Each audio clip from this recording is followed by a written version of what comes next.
This is Percy, Duke of Northumberland here. Yes, we're going back to medieval times. Remember back in episode 217, all those weeks, months ago, maybe a year? Was it a year? My goodness. Yes, we are getting to. We're going to find when Gervais and William first met, as in the last episode 217.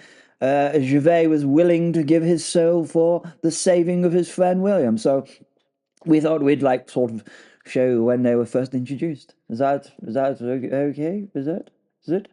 Yes. Okay. What? We're sponsored by many people. Please go see Grendel Press. They're particularly wonderful. You can buy books by both our wonderful authors, both our writers, and if you go to the description thing, you'll find lots of things there. You can buy us a coffee, whatever that is, and yes, lots of different things, Facebook and Spotify and things like that. Yes. Anyway. Back to the show. Thanks for listening and supporting us. You're bloody decent, you are.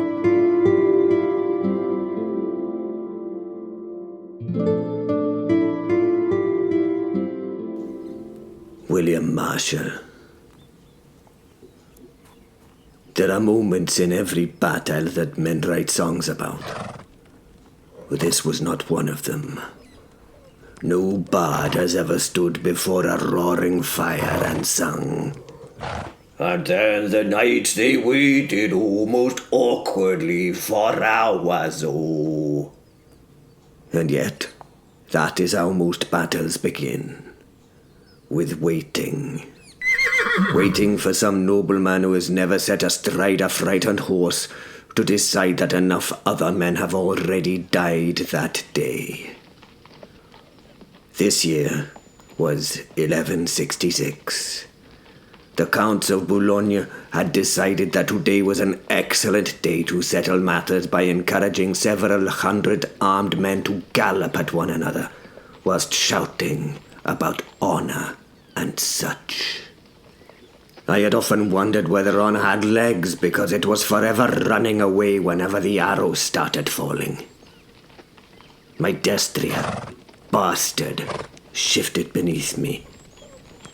He could smell what was coming. Horses always know. God gives them enough sense not to enjoy war. The line of knights stretched away on either side of me, a forest of lances pointing accusingly at the grey sky.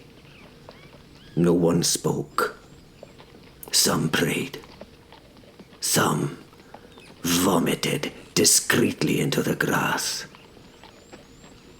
I could smell shit, and it was not the sweet smell of horse manure. That was person shit. The shit of cold fear. One man appeared to be having an argument with his saddle. I considered joining him. Across the field, the enemy cavalry were assembling into their own line. So many banners, so many polished helms, so many people I sincerely hoped not to meet personally. The waiting is always the worst part. People think courage is riding into battle. It really is not.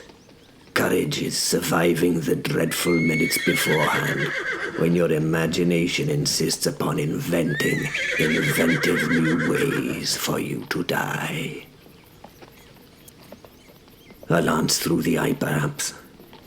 An horse falling upon you, being trampled, being remembered as that young fellow who screamed quite loudly. I disliked the waiting with all my heart, I did. Hey, whoa there. First battle? The voice came from my left. I looked across. The knight beside me was older than I was by perhaps 10 years. Broad-shouldered, broken-nosed, a beard that appeared to have lost several arguments with fire.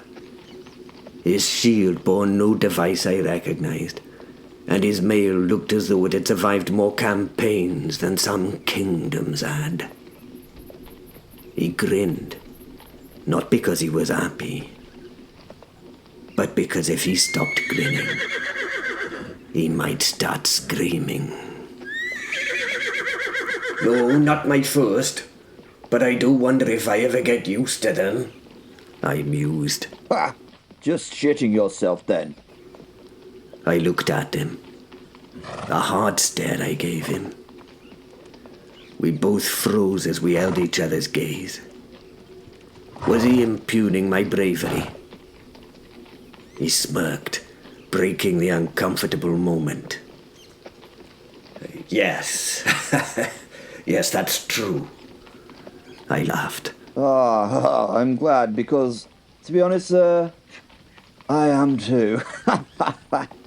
He said to me before drinking from a wine skin. There was a quiet moment that followed. Well, what gave it away to you? I asked. The fact you've checked your saddle straps 6 times? I have? You just made it 7, sir. I looked down. I had. Oh, righto. He nodded sagely. Oh, don't worry, I have my own tells as well, you know. I tend to lick my lips and, drink excessively. What? You know, before every charge. He raised the skin again for another glug. I noticed the drinking I did. I hadn't noticed the lip thing, though. I told him. Well, yes, I hide the lip thing. I do it inside my mouth. He demonstrated. It was somehow even more unsettling. I hate this bit. He admitted. The words were spoken quietly, almost reverently. I stared at him. So do I said. He looked genuinely relieved. Oh, thank God. You thought it was just you then? I was beginning to think everyone else had been born without the good sense to be frightened. Yeah. I laughed. Not loudly. Just enough for the fear to move somewhere else for a moment. He leaned closer in the saddle. Keep this, between us. He glanced left, then right. I would, much rather we skipped all this charging nonsense and agreed we'd had a very spirited fight, actually. I would happily sign such an agreement. We could all, you know, happily go home. A splendid idea. You know, perhaps meet again next month and have a conversation about almost fighting once more. I should like that. He sighed. I notice how no one ever asks us. A horn sounded somewhere behind us. Both of us jumped. I hate horns. He muttered. They're very loud and they always mean something rather unpleasant. He reached beneath his cloak and produced another battered wineskin as he threw the other, now empty one, to his side. Would you care for some courage? I thought we took courage from our god. He looked up at the sky. He looked down at the skin. And he shook his head. This courage comes from a vineyard, I'm afraid, and it will suffice until, well, God grants me some. He tossed it to me. I caught it instinctively. Then, before I could think better of it, I pulled the stopper free and drank. And I drank. And I drank. The wine was astonishingly good. Deep and rich. Warm enough to remind me that life occasionally had pleasant moments. When I lowered the skin, there was a profound silence. The night was simply staring at me. What is it? Were you born in a desert, man? I looked at the empty wineskin in my hand. Oh, bloody hell. Oh, bloody hell is what he says, is it? Oh, bloody hell. It appears I may have been somewhat enthusiastic to gain some courage. You drank enough bloody wine there to bankrupt a monastery. I do apologize. You should. That's all I have. He looked genuinely hurt. When this battle is over, I shall buy you another. Or indeed another 6. I tried to reassure the devastated man. Youthful optimism? You know, if we survive today. He folded his arms. Now, there you see, that's the interesting part, isn't it? I give you my word. He looked me up and down at this. Judging by your finery, sir, you don't seem to have much money, do you? I have some. Mm-hmm. You do have the look of a man whose purse whistles when he opens it, though, I'm afraid. I have my horse. Yes, but sadly you're not buying me a horse full of wine, are you? I meant I also own a horse. He rubbed his beard thoughtfully. Well, there's only one thing for it then, really, isn't it? I suppose I'll, have to keep you alive. Out of Christian charity, is it? No. He picked up his lance. You've given me something to fight for, sir. I've become rather attached to the idea of collecting that drink that you owe me now. I found myself smiling despite everything. My name is William. I'm Gervais. We clasped forearms. The grip lasted only a second, but it was long enough. Long enough that years later I would remember it did not feel like meeting a stranger. It felt like recognizing an old friend I had not yet had the privilege of knowing. The trumpet sounded again. This time, neither of us jumped. Gervais lowered his helm. If we die, Aye, I'm bloody haunting you until you buy me that drink. I should hope hell has a decent tavern for such as yourself, Gervais. He laughed. I like you already, William. Let's survive the day. Then the order ran down the line. Lancers! And the world began to move. Draw! Force! Give! Force!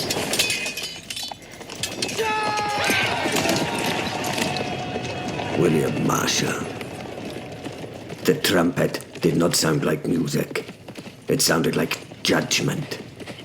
The line lurched forward. Not elegantly, not heroically.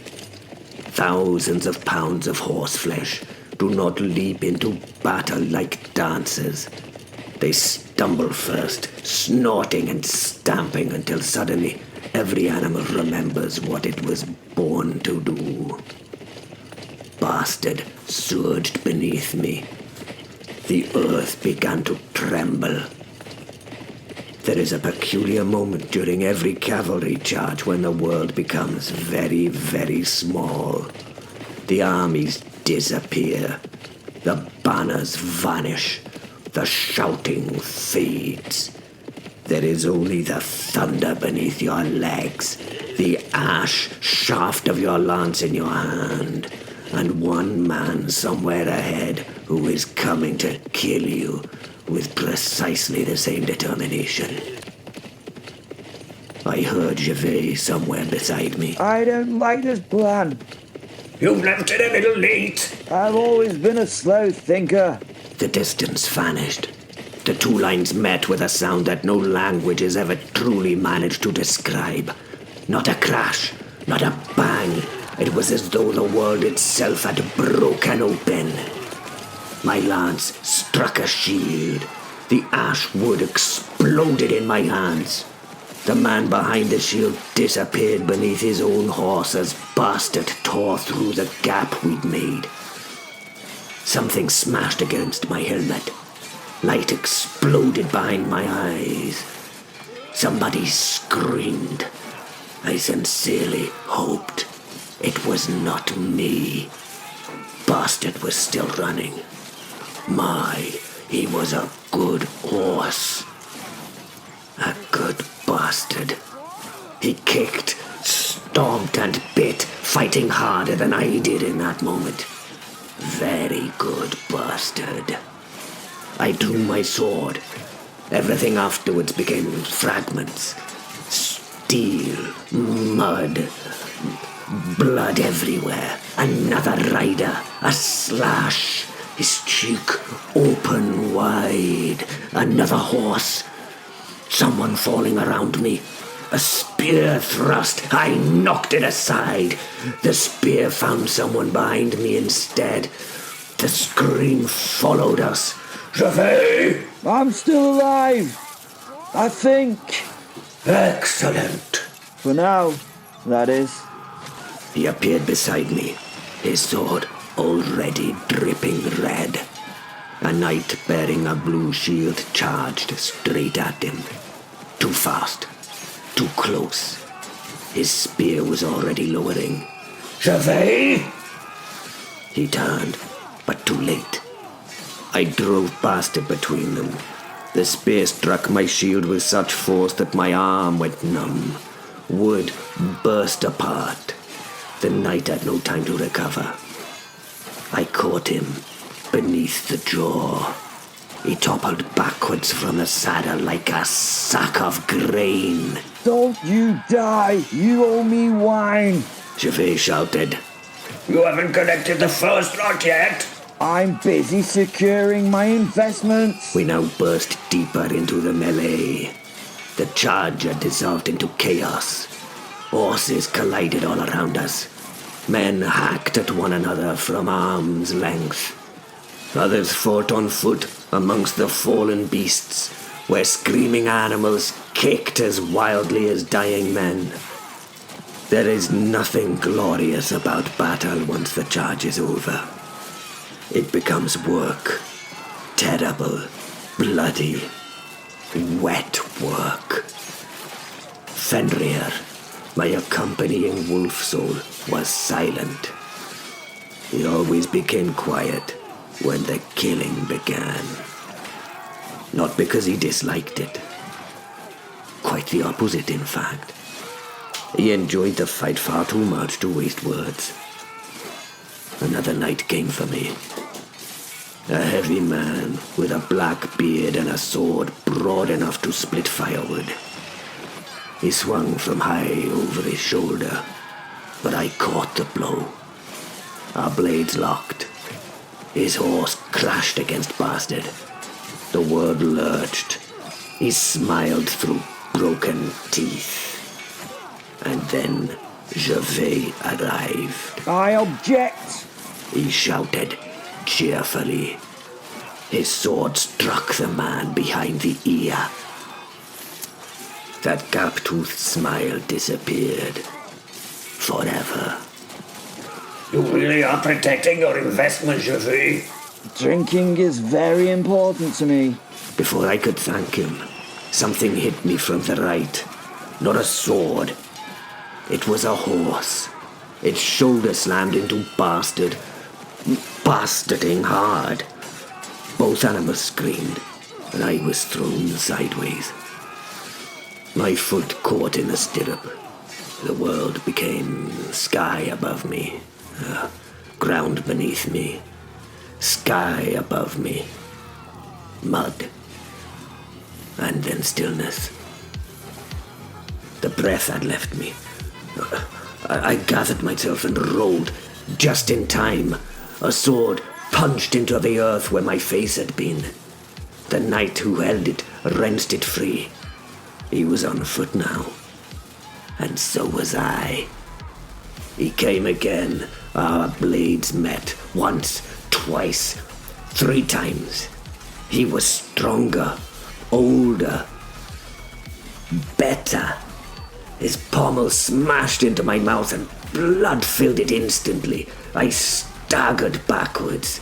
He smiled at me. He thought it was finished. The sword came straight for my midsection. There was no stopping it. Steel slid through mail, through gambeson, into flesh, hot, cold. Then nothing. I looked down. His blade had gone clean through me. For a heartbeat, we simply stared at one another. He looked almost apologetic. Then Gervais hit him. He came roaring from nowhere like an angry tavern with legs. His sword buried itself into the man's neck. The night collapsed. I sank beside him. The pain arrived all at once, and the world narrowed. Gervais! He was already kneeling beside me. Oh no. It was barely a whisper. Oh shit, William. His hands were shaking. He looked at the sword protruding from my belly. I've only just met you. Then into my eyes. You still owe me a drink. He sounded offended. He gripped the hilt. This, I'm afraid, is going to hurt. It already bloody does, Gervais. He nodded. Fair point. Ready? Oh. On 3? He counted. 1, 2. And then the bastard pulled on 2. Every star in God's heaven exploded behind my eyes. I shouted. No, I roared. Blood poured down my legs. I collapsed backwards into the mud and trampled grass. Gervais pressed both hands against the wound, trying to stem the flow. His face had gone white. Stay with me, you bastard. I intend. Don't you joke. I wasn't. The man looked ready to weep. Shit, William. Shit. I've seen too many wounds like this before, I'm afraid. His voice cracked. No one walks away from a wound such as this. Fenrir's voice came quietly into my thoughts. I dislike being stabbed. I had noticed. Just give me a moment. Warmth spread beneath Gervais' hands. Not heat. Life. Like standing in spring sunshine after a cruel winter. I felt flesh knitting, muscle drawing together. The pain receded. My strength returned in impossible waves. Gervais frowned. He looked down, then back at me, then down again. His hands slowly lifted. The mail shirt was torn, the gambeson beneath it was soaked in crimson, but beneath the blood, there was no wound, you see. Strange. He blinked, then blinked again. He looked at his own hands as though they had betrayed him somehow. He poked at my stomach. I winced. That still bloody hurts, that does. There should be bits hanging out. I beg your pardon? Your insides. They should be outsides, but they're still quite private. He stared. William, we are definitely going to be having a conversation about this. He pointed at the non-wound. I was hoping we wouldn't. But I watched you. You were dead. Why, I felt rather dead, I did. You should be dying. It was most unpleasant. You are no longer dying. Yes, I've noticed. He shook his head. Right. He stood. Well, we'll discuss your impossible stomach later. Over drinks, methinks. You owe me. A horn echoed across the battlefield. Once, twice, and then again. The fighting faltered. Men lowered shields and swords. Some from exhaustion. Some because there was simply no one left to kill. The battle had ended. Gervais looked around the field. Broken lances. Dead horses. Bodies. Everywhere. All connected by a sea of mud and bleeding. Silence slowly replaced the screams. He sighed. Well, Aye? we better find our horses. I looked at Bastard, cropping blood-soaked grass as though nothing extraordinary had happened that day. Gervais pointed across the field. My horse and yours have become firm friends, it seems. The two animals were entirely ignoring the remains of the battle and were behaving like a pair in a farmyard. Gervais laughed first. I joined him. I had to. Seemed the only sensible thing to do. It was the first time we had laughed without fear. But let me tell you, it would not be the last. Not by a very, very long way. Right, bugger this. Let's find some wine. You must stand me my drinks for the night.